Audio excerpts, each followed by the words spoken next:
Tetapi pertanyaan saya, apakah Isa itu mau disalibkan karena dia berbuat dosa? Tidak Tidak. mau. Nah, begitu juga di dalam Bible. Yesus disalibkan bukan karena dia berbuat dosa, bukan karena dia berbuat kesalahan. Nah, tetapi Yesus di dalam Bible itu digambarkan sebagai sosok yang taat sampai mati. Dia tidak berbuat kesalahan. Makanya dia itu satu-satunya orang benar. Nah, makanya kami tidak dihukum lagi karena sudah ada satu orang yang melakukan tuntutan seluruh hukum Taurat itu. Makanya kami dibenarkan oleh karena Yesus. Jadi kami tidak berdiri sebagai orang yang dihakimi lagi, tetapi Yesus yang membenarkan kami. Mau saya tunjukkan dalilnya? Bentar. Mau saya tunjukkan dalilnya?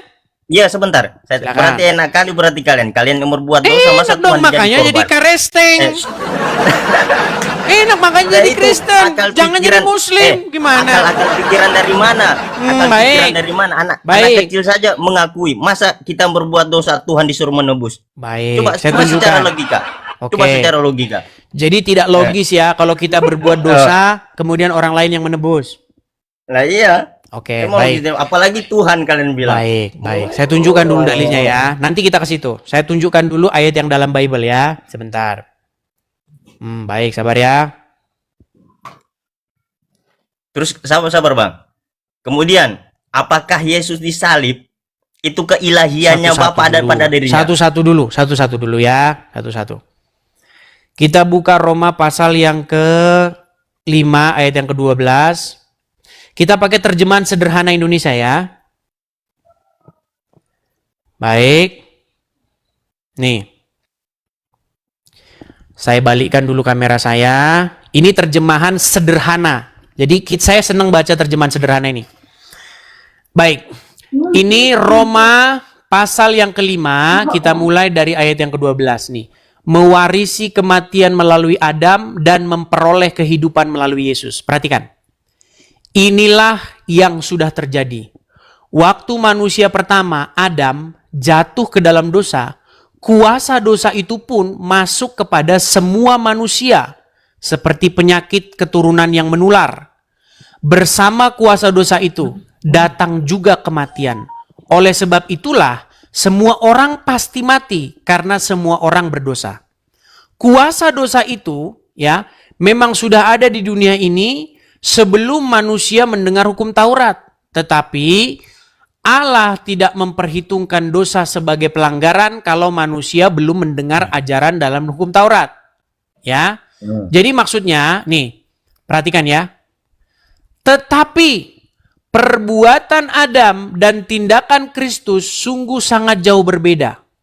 Akibat pelanggaran Adam, semua manusia mewarisi kematian.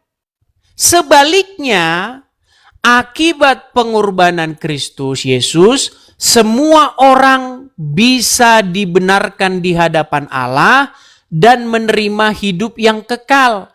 Hal itu membuktikan kebaikan hati Allah yang amat luar biasa. Perhatikan, dengar dulu, dengar. Makanya saya bilang nih ayat 17-nya, ini penutupnya. Nanti kamu pahami sendiri ya. Akibat pelanggaran satu orang, kematian menguasai semua manusia. Ibarat seorang raja yang kejam menguasai rakyatnya, tetapi jauh lebih luar biasa lagi hasil dari perbuatan satu orang yang lain, yaitu Kristus Yesus. Karena kebaikan hati Allah yang luar biasa, kita dibebaskan dari kuasa dosa dan kematian, dan kita akan ikut memerintah bersama Kristus. Jadi maksud dari perikop ini begini loh. Jadi karena oleh satu pelanggaran, pelanggaran itu dilakukan oleh satu orang yaitu Adam, semua manusia menerima akibatnya, dosa-dosanya. Nah, akibat kebenaran juga, ya, akibat satu pelanggaran dan akibat satu ketaatan. Jadi satu pelanggaran versus satu ketaatan. Satu pelanggaran dilakukan oleh Adam, semua manusia berbuat dosa. Satu ketaatan yang dilakukan Yesus, semua manusia beroleh pengampunan. Makanya Tuhan tuh adil. Makanya berbahagialah orang yang menjadikan Yesus sebagai juru selamatnya, penolongnya. Nah, tadi kamu sebentar, ini sekarang gantian. Sekarang gantian. Nih. Selamat. Tadi kamu Tunggu, bilang kan saya belum tidak selesai. masuk akal. Saya belum selesai. Tidak masuk Saya belum akal. selesai. Tunggu. Dis, saya belum Baik. selesai. Terus ketika dia disalib, apakah keilahiannya Bapa ada pada dirinya? Baik. Tadi kamu mengatakan ya jawab dulu itu. bahwasanya sebentar. Tadi tidak masuk akal ya. Masa orang berbuat dosa Tunggu. orang lain yang nanggung, betul? Iya, sebentar kau jelaskan itu. Jawab dulu pertanyaanku. Baik. Apakah Nih. keilahiannya Bapa ada pada diri dalam Baik. apakah Baik. keilahian Bapa ada Baik, pada saya diri jawab Yesus ya. ketika Saya dia jawab. disalib? Ini saya jawab dulu ke sini. Dari Abu Musa al-Asy'ari bahwa nih secara marfu pada hari kiamat nanti Allah akan menyerahkan seorang Yahudi dan Nasrani kepada setiap muslim lalu berfirman, inilah orang yang menjadi tebusanmu dari neraka. Betul? Terus, Jadi orang muslim pun ada penebusnya, betul? penebus apa? No, Siapa yang menebus mulai itu? pura-pura pikun. Tunggu. Sebentar, Ini nih. saya Tadi belum kamu selesai ya, bilang Dis. kalau Jawab ada dulu. orang bikin dosa, kemudian ditanggung orang lain tidak masuk akal, bener nggak? Ya, terus. Oke. Coba. Sementara di dalam ajaran agama Islam yang menjadi penebus dosanya orang Islam tuh orang Yahudi dan Nasrani, bener nggak? Dari mana anunya? Nih, Riwayatnya. pada hari kiamat kelak pada hari kiamat akan datang suatu golongan kaum muslimin membawa dosa-dosanya seperti gunung dan Allah memberikan pengampunan kepada mereka. Diriwayatkan dikatakan orang Yahudi dan Nasrani akan diberikan, Allah akan menyerahkan seorang Yahudi dan Nasrani kepada setiap muslim lalu berfirman, inilah yang akan menjadi tebusanmu dari api neraka. Benar nggak? Ya, itu dari Oke. riwayat apa Kalau itu? Riwayat apa itu? ini banyak ini hadis-hadisnya, ini bukan cuma satu dua. Waduh. Riwayat apa? Nih ya. Waduh, repot nih teman-teman Oke, nih sudah. mereka ini ya. Udah, saya belum Nih. selesai pertanyaan saya. Jawab dulu ini pertanyaan saya. Apakah keilahiannya Bapa ada Ini pada kok diri kok lari kemana-mana? Yesus? Jangan dulu. Nih. Tunggu ini dulu. Kamu Kan sudah saya belum mengakui selesai bahwa tadi. umat muslim nanti dosanya ditebus. Nih sebentar kita klik gambar ya. Ya udah. Nih. Nggak usah sampai ke situ. Coba nih. Hadis tentang Yahudi dan Nasrani sebagai penebus dosa seorang muslim. Betul? Nih.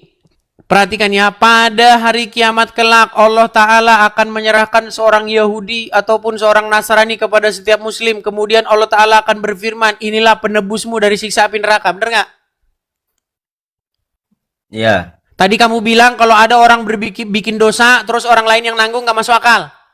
Itu kan pada saat itu, bukan sampai sekarang, Dis. Karena kalian mulai dah, sampai sekarang. mulai dah, Eh, mulai.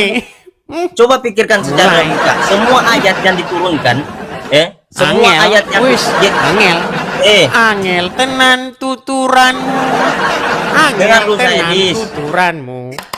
semua ayat yang diturunkan mengenai kisah-kisah itu menceritakan wis, pada saat angel, kejadian itu. angel. Angel. Berat ini wis, angel, wis, wis, angel. Kamu jawab juga angel. pertanyaan saya tadi. Coba jawab juga pertanyaan saya tadi, coba. Loh, tadi nggak kamu pusing, bilang tidak masuk akal, betul? Sekarang masuk akal. Kalau orang Lah- Kristen ngomong tidak masuk akal, kalau orang Muslim ngomong masuk akal.